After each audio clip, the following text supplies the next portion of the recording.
Okay, hello, I am Kieran, and welcome to my corner. That intro needs work. Now, Highguard is a game that exists. Now, if you've been living under a sword-shaped rock and have no idea what Highguard is, basically, Highguard was a game shown off by good old Jeff Keighley himself at the Game Awards at the end of last year, 2025. And it was put in the final slot of the Game Awards, which, as most people know, is normally reserved for the most massive reveal ever. And then we got this game that was showing itself to be this new breed of hero shooter. But also your first look at the gameplay. I've played it, and after you see this trailer, I think you're going to want to as well. Welcome to Highguard.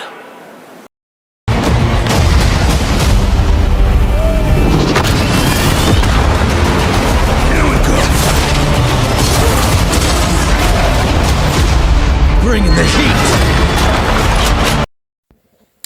Okay, so because it was then kind of shown off at the Game Awards, billed to be this big future of gaming type game, it was then notably very badly received on the internet, to the surprise of absolutely nobody. Let's accept facts. But then people were like, okay, maybe this game could be better than we think it is. Like, it probably won't be, but it could be.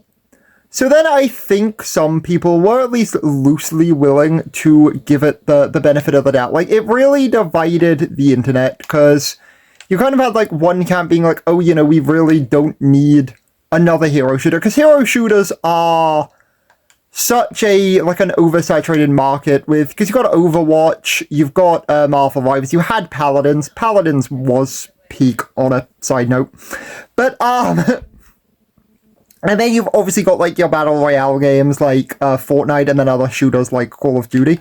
So people just thought, oh, this is kind of releasing in a already ludicrously oversaturated market. Why are you releasing this game? Especially, like, now.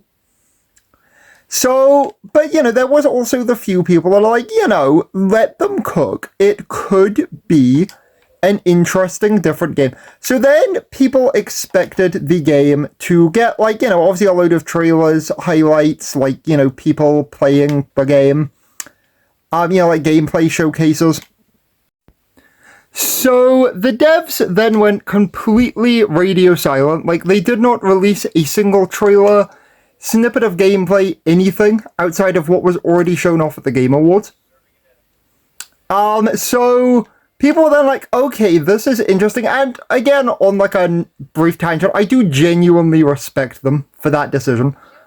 Because that was such like an interesting decision by them to be like, okay, we're not going to market this game. We want it to release and stand on its own and let people make their own like judgments of the game. So they went completely radio silent with this game. And apparently a few content creators did attend an event, but like, even then, those content creators didn't post any gameplay of the game till the game came out. So then basically, the game then came out a month after the Game Awards to extremely mixed reviews. Because as I said, this game was built up to be the future of like the shooter genre. It was going to be the newest breed of hero shooter. And then this game comes out and it's basically a hodgepodge amalgamation of every single game like that in existence. Because you kind of got like base building and raiding, you've got like PvP shooting, you've got like arena stuff, you've got looting like Fortnite, there's also a loose resource gathering element like Fortnite. So, suffice to say, extremely mixed reaction by everybody saying that it is like the video game of all time, and like the most mid-game ever considering how hyped up the game was. A new PvP raid shooter, and after playing it myself, I can say confidently, absolutely without a doubt, it's a game that came out. Definitely one of the games of all time. And honestly, in playing it, I can't even say I blame people. Also, apparently on PC, there was like quite a lot of bugs with the game too. I played it on Xbox, and also in this like background footage, I am also currently playing it on Xbox. So I can't really say how it was on PC, because, well, I haven't played it on PC. But apparently there was a load of bugs. Then Dr. Disrespect, and everybody knows about him, so I don't even need to go into that controversy. But anyway, he decided to chime in and lie that he was at the launch event for this game too. Which he was not. He was not invited to the premiere at all. He just lied. Which then kind of gave the game initially some bad press, because people genuinely thought he actually had been invited, when he had not at all. So that then kind of caused some, shall we say, interesting. Then, as I said, so the game actually did have like a lot of people really intrigued by it. So, and the game had a huge, and I mean huge peak, in its player base. So it got, I think, 94,000 players playing the game on launch on Steam, which is insane numbers. Like, genuinely, that is like huge, huge numbers. For this random game to be pulling in. But the thing is, then once people played the game and realized it was basically the most mid-game on Earth, that then kind of very much changed people's perceptions on the game.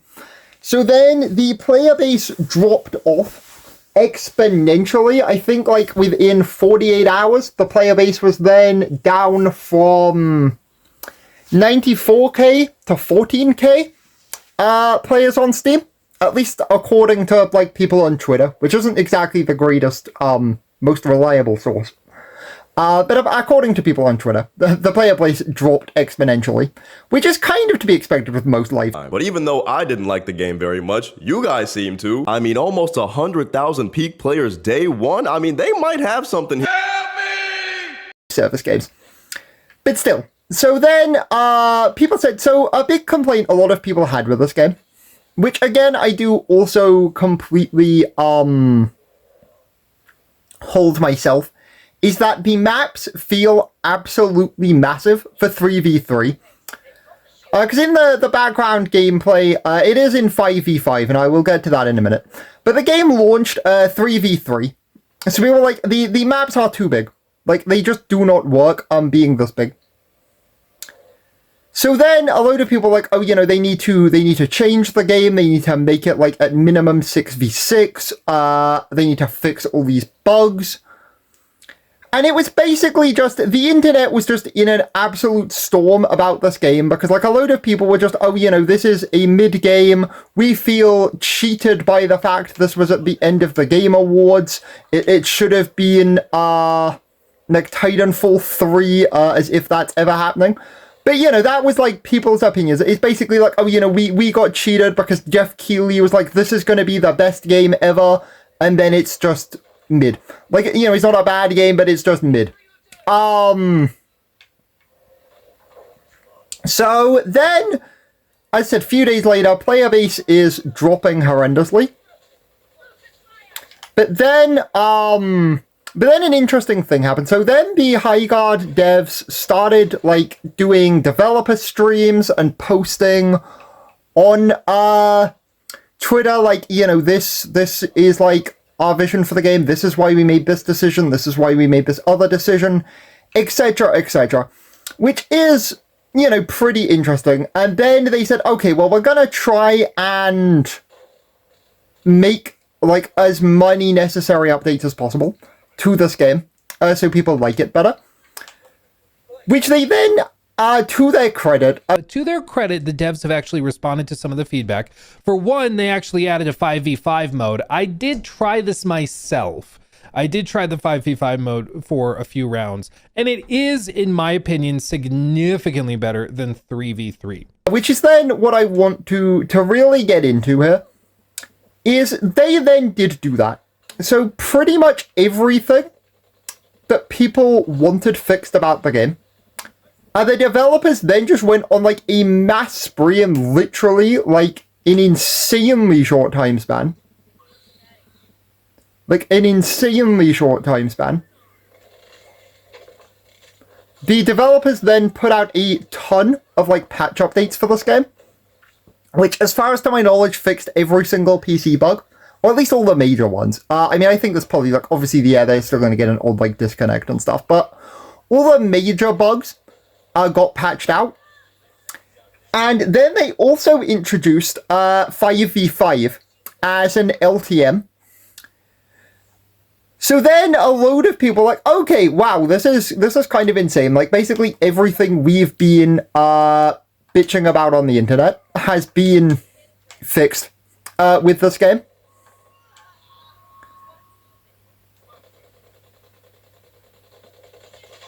So then a load of people then started playing the game again to see, okay, is it actually better now? Like it kind of should be. So it's been like 4 days since this came out, and the game is tanking right now in terms of players. But look at that, the redemption arc is here. They updated the game, 5v5 and performance patch, and a new base. We'll see how this goes. I'm gonna join my buddy, and we're gonna try this out. And then a lot of people are like, okay, this game is actually way better now, and this is kind of what it should have been to begin with. So then the player count drastically increased again,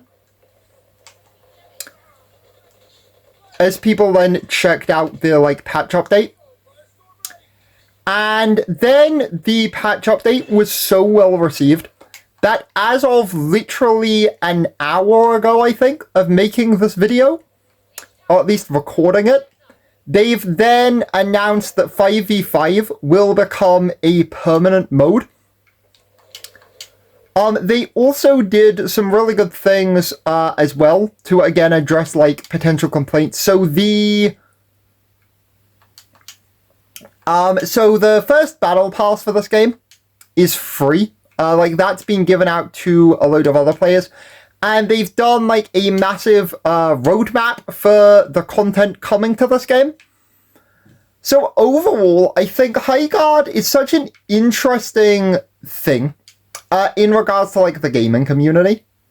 Because Highguard basically sums up everything wrong with modern gaming, in the point that, A, you know, these developers were like, okay, we're going to release a live service shooter game when that market is already ludicrously oversaturated. And, you know, we'll give it, like, the slot in the Game Awards. Although, to their credit, apparently Jeff Keighley gave them that slot. Like, they did not ask for it. But still, you know, it gets this big slot at the Game Awards. It's this game. But then it's also super interesting looking at it from, like, an audience perspective of just, like, how much the internet was, like, so cross about this game. And as I said, that shows such an interesting thing about, like, the discourse of video games now.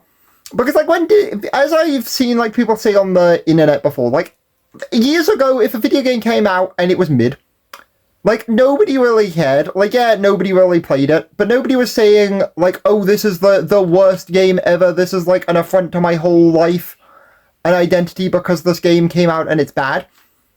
People just were like, okay, well, this game has came out and it's not that great, so I just won't play it.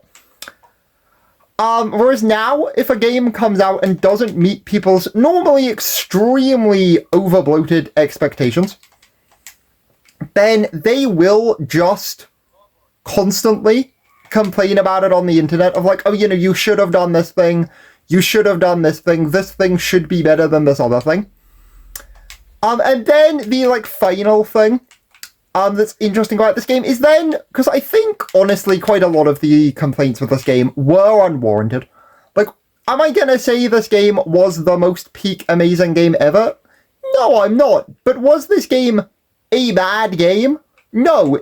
And then when they're actually like making these updates and stuff to it, like the devs, you know, actually took on board, honestly, more criticism than they probably even should have done.